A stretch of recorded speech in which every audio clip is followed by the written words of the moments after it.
আসসালামু আলাইকুম। কেমন আছেন সবাই? আশা করি আল্লাহর রহমতে সবাই ভালো আছেন। পবিত্র ঈদুল ফিতরের শুভেচ্ছা জানিয়ে সবাইকে শুরু করছি আজকের রেসিপি। আজকের রেসিপিতে থাকছে কাঁচা আমের রেসিপি।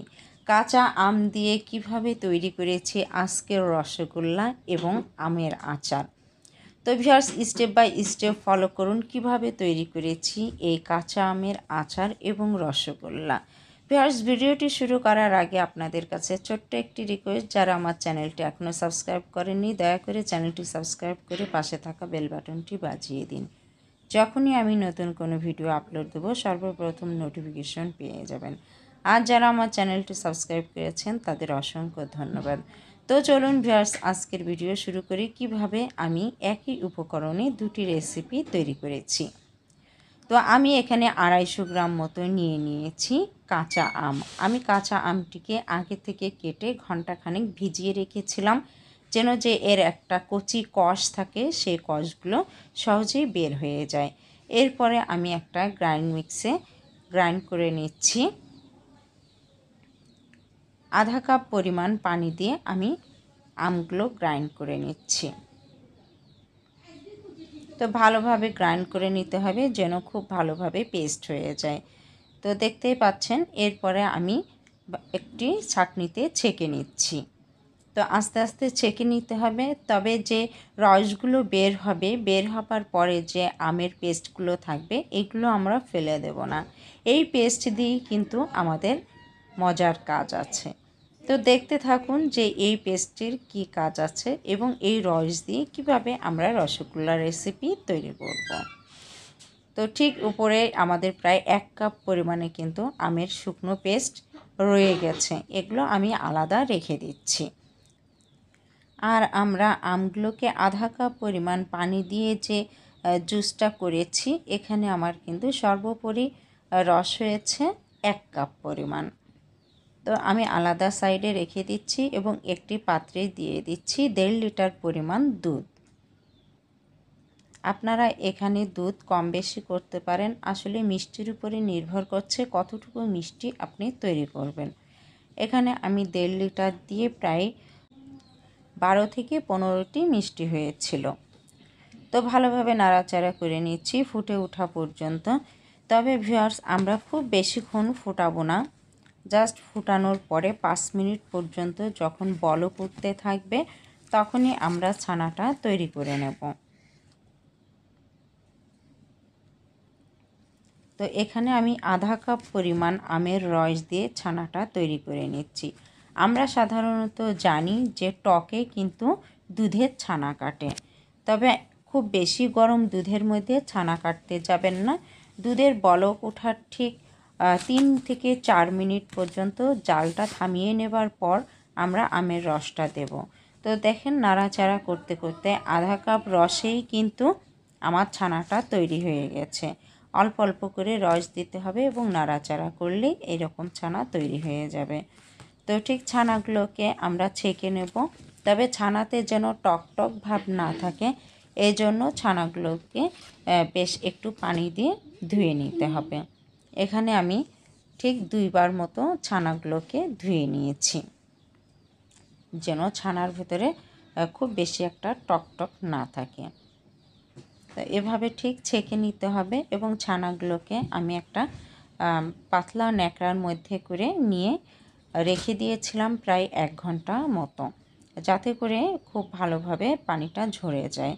তো এখানে ছানার যে আমি চাপ দিয়ে দেখলাম যে কতটা মিহি হয়েছে, তাহলে বুঝতে হবে যে আমার ছানাটা খুব পারফেক্ট হয়েছে।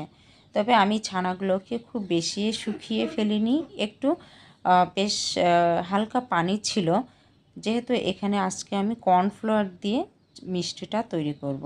তো 1 টেবিল চামচ পরিমাণ কর্নফ্লাওয়ার এবং 1 টেবিল চামচ পরিমাণ দিয়ে দিয়েছি সুজি। তো ভালোভাবে মাখিয়ে নেব আর দিয়ে দেব ঠিক 1/4 টিস্পুন পরিমাণ বেকিং সোডা। যেহেতু কর্নফ্লাওয়ার দেব এর জন্য 1/4 টিস্পুন পরিমাণ আমি বেকিং সোডাটা নিয়ে নিয়েছি। তো ভালোভাবে মিক্সড করে নিচ্ছি। তো একসময় ভালোভাবে ডলতে ডলতে দেখা যাবে যে একদম পারফেক্ট একটা আমাদের মিষ্টি বানানোর ডো তৈরি হয়ে গেছে। তো তো ঠিক এই রকম কিন্তু নরম অবস্থায় থাকবে, খুব বেশি শক্ত করতে যাবেন না, তাহলে কিন্তু মিষ্টি একদম শক্ত হয়ে যাবে। তো এভাবে গোল গোল করে নিতে হবে। লক্ষ্য রাখবেন ভিউয়ার্স যেন ভিতরে কোনো ফাটা না থাকে, যদি ফাটা থাকে তাহলে মিষ্টিগুলো কিন্তু একদম ফেটে বের হয়ে যাবে। তো ভিউয়ার্স আমার অলরেডি মিষ্টিগুলো এভাবে গোল গোল করা হয়ে গেছে। এরপর মিষ্টি বানিয়ে নেওয়ার পালা। তো চলুন ঝটপট মিষ্টিগুলো তৈরি করে ফেলি। তো একটা পাত্রে আমি 1 লিটার পরিমাণ পানি দিয়েছি। খুব বেশি একটা পানি আমি দিইনি, অল্প পানি দিয়ে কিন্তু আমি এই শিরাটা তৈরি করে নিচ্ছি। দিয়ে দিচ্ছি 1 কাপ পরিমাণ চিনি। এখানে আমি আখের চিনিটা ব্যবহার করেছি, লাল চিনি, এর মিষ্টতা একটু বেশি হয় তাই আমি 1 কাপেই তৈরি করেছি। দিয়ে দিয়েছি 2টো এলাচ ফল ফ্লেভারের জন্য। তো ভালোভাবে নেড়ে চেড়ে ঠিক শিরাটা তৈরি করে নিচ্ছি এবং বলক বা ফুটে ওঠা পর্যন্ত আমি ঢাকনা দিয়ে ঢেকে দেব। তার আগে 1/2 কাপ পরিমাণ দিয়ে দিয়েছি রস। আমের রসগুলো দিয়ে আমি ঢাকনা দিয়ে ঢেকে দিচ্ছি। ঠিক যখন অনেক জোরে জোরে বলক উঠতে থাকবে তখন ঢাকনাটা তুলে আমরা মিষ্টিগুলো দিয়ে দেব।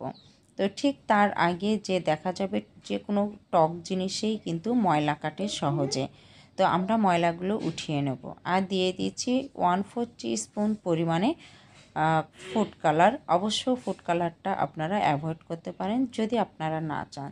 তো দেখার সৌন্দর্যে আমি রঙটা দিয়ে দিয়েছি। মিষ্টিগুলো দিয়ে ঢাকনা দিয়ে ঠিক ঢেকে রাখছি 15 মিনিট পর্যন্ত। 15 মিনিটে কিন্তু আমি ঢাকনাটা খুলিনি। তো এ পর্যায়ে এভাবেই সিদ্ধ হতে থাক। তো 15 মিনিট পরেই কিন্তু আমি ঢাকনাটা তুলে নিয়েছি। আমার মিষ্টিগুলো কিন্তু অলরেডি খুব সুন্দরভাবে হয়ে গেছে। তো আমি ঠিক এরপরে আর কোনো ঢাকনা দেব না। একটা কাঠি দিয়ে কিন্তু আমি ঠিক চেক করে দেখব যে মিষ্টিগুলো কতটা পারফেক্ট হয়েছে। তো আমি কিন্তু ঠিক ঢাকনাটা খোলার পরে আরও 15 মিনিট পর্যন্ত আমি জাল দিয়ে নিয়েছিলাম। তো ঠিক একটা কাঠি দিয়ে নেড়ে দেখলাম মিষ্টিগুলো একদম পারফেক্ট হয়েছে এবং কালারটাও দেখতে কতটা চমৎকার হয়েছে। তো ভিউয়ার্স মিষ্টি দেখেই কিন্তু জিভে জল এসে যাচ্ছে।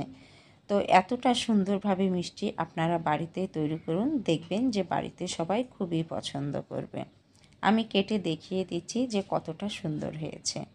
তো দেখতেই পাচ্ছেন যে এর লুকটা কতটা সুন্দর হয়েছে। বাড়ির ছোটরা কিন্তু খুবই পছন্দ করবে। তো আশা করি আপনারা বাড়িতে খুব সুন্দরভাবে আম দিয়ে রসগোল্লা মিষ্টি তৈরি করে নিতে পারবেন ইনশাল্লাহ। তো ভিউয়ার্স ভিডিওটি ভালো লেগে থাকলে অবশ্যই একটি লাইক কমেন্ট শেয়ার আশা করছি। এরপরে আমরা তৈরি করব আমের আচার। আমরা রস বের করার পরে যেই টেস্ট বা অবশিষ্ট যে শুকনা অংশগুলো ছিল আমের, এই অংশগুলো দিয়ে আজকের আচার তৈরি করব। তো পাত্রে 1 টেবিল চামচ পরিমাণ আমি তেল দিয়ে নিয়েছি এবং 2টা শুকনা লঙ্কা আমি এভাবে ছেড়ে দিয়েছি। দিয়ে দিয়েছি 1 টিস্পুন পরিমাণে রসুন কুচি এবং 1/2 টিস্পুন পরিমাণ দিয়ে দিয়েছি পাঁচফোড়ন। তো ঠিক ভালোভাবে হালকা ভেজে নেব। এরপর দিয়ে দিচ্ছি ঠিক প্রায় 1 কাপ পরিমাণ হয়েছিল যে আমের শুকনা পেস্ট, এই শুকনা পেস্টগুলো দিয়ে কিন্তু আচারটা তৈরি করব। আর 1/4 কাপ পরিমাণ দিয়ে দিচ্ছি চিনি। তো চিনি দিয়ে ভালোভাবে নাড়াচাড়া করে নেব। একটু নাড়াচাড়া করলেই কিন্তু চিনি গলে পাতলা হয়ে আসবে। তো ঠিক কালারের জন্য এখানে আমি সামান্য কয়েক ফোঁটা ফুড কালার দিয়ে নিচ্ছি। তো এই ক্ষেত্রেও কিন্তু আপনারা অ্যাভয়েড করতে পারেন। কালারটা দিলে দেখতে ভালো লাগে এবং দেখতে সুন্দর লাগে এবং ছোট বাচ্চারাও কিন্তু আকর্ষণ হয়ে খেতে খুব পছন্দ করে। তো ভিউয়ার্স অলরেডি কিন্তু 5 মিনিটেই আমার আচারটা তৈরি হয়ে গেছে। তো দেখেই বুঝতে পাচ্ছেন যে এর কালারটা কতটা সুন্দর হয়েছে এবং খেতেও কিন্তু ভিউয়ার্স খুবই সুন্দর হয়েছে। আপনারা বাড়িতে একবার হলেও ট্রাই করবেন যে আম দিয়ে রসগোল্লা বানাতে গিয়ে সুন্দর একটা আচারও তৈরি হয়ে যাচ্ছে। এভাবেও আপনারা আলাদাভাবে কিন্তু আম চেপে এই আচারটা তৈরি করে নিতে পারেন। তো ভিউয়ার্স যদি আমার ভিডিওটি আপনাদের ভালো লেগে থাকে এবং কাজে এসে থাকে তবে অবশ্যই একটি লাইক কমেন্টস করবেন এবং সাবস্ক্রাইব করে অবশ্যই পাশে থাকবেন, উৎসাহিত করবেন আরও সুন্দর সুন্দর রেসিপি এবং ক্রাফট নিয়ে আপনাদের সামনে উপহার দিতে পারি। সে পর্যন্ত ভালো থাকবেন। আবারও অগ্রিম ঈদের শুভেচ্ছা জানিয়ে শেষ করছি। ভালো থাকবেন, সুস্থ থাকবেন। আল্লাহ হাফেজ।